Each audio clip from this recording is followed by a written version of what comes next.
que los hombres hemos elegido una nada segura, hemos elegido vivir una vida quieta, hemos elegido una vida que nos asegura tranquilidad, pero que no nos asegura nada más allá de eso. En cambio, yo creo que el camino a llegar a ser superhombres está en elegir lo incierto. Ahí es donde se encuentra todo. Aun cuando no lleguemos a hacerlo, al menos el camino nos va a determinar una sentencia, una trascendencia no histórica, una trascendencia dentro de la vida. Creo que eso es más importante.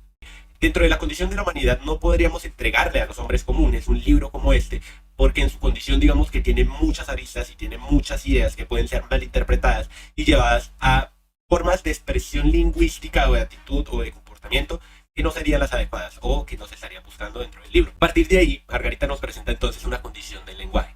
La condición del lenguaje se presenta como algo múltiple, como algo plural, es decir, un lenguaje con todos y para todos. Y además que tiene que ser abierto.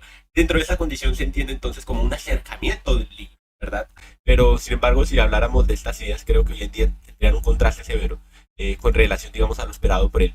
Y a partir de ahí, pues, esa relación que surge del libro y de la ponencia y de la componencia es una cosa tremenda, es una cosa que uno, de alguna manera, pone a pensar, uno no puede ser indiferente. Y desde luego también se presenta la demolición del cogito cartesiano. Recordemos entonces que para la época moderna, Descartes, que termina siendo casi que uno de los pilares fundamentales, plantea su cogito ergo sum, o pienso luego existo. A partir de ahí la demolición de ese cogito desplaza la condición de la conciencia que piensa y lleva a una condición donde los hombres se ponen dentro del juego, es decir, condición para crear ese lenguaje. Obviamente esto lo rompe Nietzsche porque entendemos que hoy en día la gente no necesita o no es necesario pensar para llegar a la relación de la vida. La causa primera del yo pienso es el yo que piensa. Creo que esto es indispensable. Somos incapaces de abandonarlo, somos incapaces de dejar a Dios porque pues de alguna manera siempre el hombre ha pensado, no hablo en cuestión en general, pero no los superhombres, sino los hombres no han podido dejar esa condición de abandonar a Dios. Y obviamente esto se puede malinterpretar de muchas maneras, pero digamos como los pone Margarita y como también quiero responder yo, tiene mucho sentido. Y pues obviamente pues hablar de sentido no es lo mismo. No por ello deberíamos de tener la razón, por supuesto. Muchas veces la gente ni siquiera se piensa la vida y a partir de ahí pues sin embargo existe. ¿Por qué? Porque se debe saber qué es pensar. No pensamos para simplemente idealizar, sino pensamos para saber la condición de por qué lo hacemos. Además hay una causa del yo que interpreta, que es una condición de esa conciencia que interpreta. Y desde luego esa condición se desplaza. Y es que para llegar al camino del superhombre hay que hacer morir al hombre en cuestión. Y eso en la cotidianidad del país pues es algo muy complejo. Vemos esa realidad, digamos, los hombres no pueden dejar morir al hombre. Yo creo que no hay una disposición, darse a la fuerza de vivir. Estas son ideas que presenta Margarita y que a mí me parecen puntuales, porque yo estoy de acuerdo con lo que dice y con lo que plantea Margarita. Creo que es algo fundamental. ¿Por qué lo estoy haciendo de esta manera? Porque creo que quiero hacer un desdoblamiento de la condición del sentido. Ahora mismo mi conciencia piensa muchas cosas, pero seguramente cuando vaya a realizar el video de la mañana piense otras, y a partir de ahí quisiera presentar lo siguiente. Cuando se habla de ahondar para llegar al entero sentido, tenemos que buscar esa relación de no quedarnos tan cerca de lo simple, de lo condicionado, del ya, de lo inmediato, sino de una condición de esperar, de saber crear esa manera en que se piensa. Nietzsche escribió varios puntos que quiero presentar a continuación. El primero se encuentra en el parágrafo 4, el cual dice lo siguiente: debe existir una condición de los juicios con su independencia. Es decir, hay una condición para representar la condición de la vida fuera de la condición que se interpreta. Y creo que eso me parece muy importante porque eso reafirma la idea de la separación del cogito y una interpretación del desplazamiento del hombre. No la condición de la verdad de los hombres, sino la vida en sí. La vida que viven los hombres, por supuesto, pero la vida que se interpreta para vivir. Otro punto que me parece importante también hablar y que es fundamental está en el parágrafo 6. Y yo selecciono estos primarios porque me parecen muy importantes. Yo los he pensado estos días y los he interpretado, los he escrito. Me parece que los hombres ya han pensado la vida. Parece que hemos pensado de sobremanera la vida. Y esa condición de sobrepensar la condición de la vida, pues obviamente nos lleva a un detenimiento. Y no podemos pasarnos toda la vida pensándola sin actuar. Y creo que aquí es donde se presenta esa condición de Nietzsche. Me parece importante y además indispensable que quiero presentar. Parágrafo 9, el cual habla sobre vivir según la virtud del estoicismo. Pero los estoicos dicen que esa interpretación de la virtud nace de la naturaleza. Pero por ende, si pensáramos dentro de la estoa, hace parte de la condición del valor y de la esencia o de la sentencia de la virtud.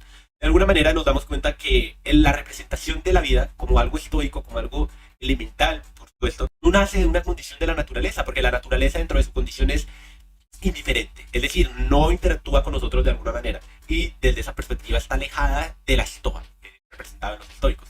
¿Y por qué quiero hablar de ese punto que parece como muy alejado de las ideas? Pues no parece alejado. ¿Por qué? Porque siento que de alguna manera la humanidad se ha centrado en la estoa y en esa quietud, o sea, la humanidad de alguna manera se ha quedado quieta, que se ha elegido la nada segura.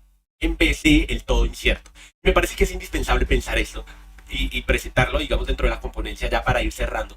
Porque de alguna manera la humanidad siempre ha elegido algo que les asegura por lo menos o algo que les da seguridad, pero que termina siendo banal, que termina siendo una condición que no les va a hacer pensar su vida, que no les va a hacer vivir su vida, que no los va a hacer vivir dentro de la realidad, sino que más bien los va a alejar dentro de esa condición.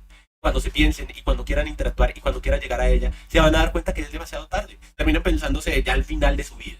La vida que han hecho no es la vida que ellos han pensado para hacer, sino es una vida que han elegido dentro de su condición, la nada segura. Los hombres en cuestión siempre terminan eligiendo, o siempre terminamos eligiendo, la nada segura. ¿Por qué? Porque nos da una posibilidad de vivir una vida donde nos aseguramos tener algo, ¿cierto? Pero ese algo realmente es nada. O sea, de la parte de la vida, lo que vivimos en la condición de seguridad termina siendo nada. Y ese todo inseguro, ese todo incierto, ese todo que está allá lejos, ese todo que parece estar marginado y que nunca vamos a poder alcanzar, termina siendo la vida en cuestión. Yo creo que aun cuando hagamos el camino para llegar a ser superhombres, pues es un horizonte que, así como hay una frase que dice, las utopías siempre están, pero cada vez que caminamos hacia ellas, se desplazan una vez más. Yo creo que ese es el camino del superhombre. Sobre todo esa es la cuestión más severa de la filosofía. No se trata de asegurarnos o de asegurar un punto central o un punto de bienestar, ¿cierto? Dentro de la condición de la relación de la humanidad. Porque creo que hemos así formado la historia. Escrito las historias y sobre todo no solamente la historia en general, sino la historia individual de los hombres.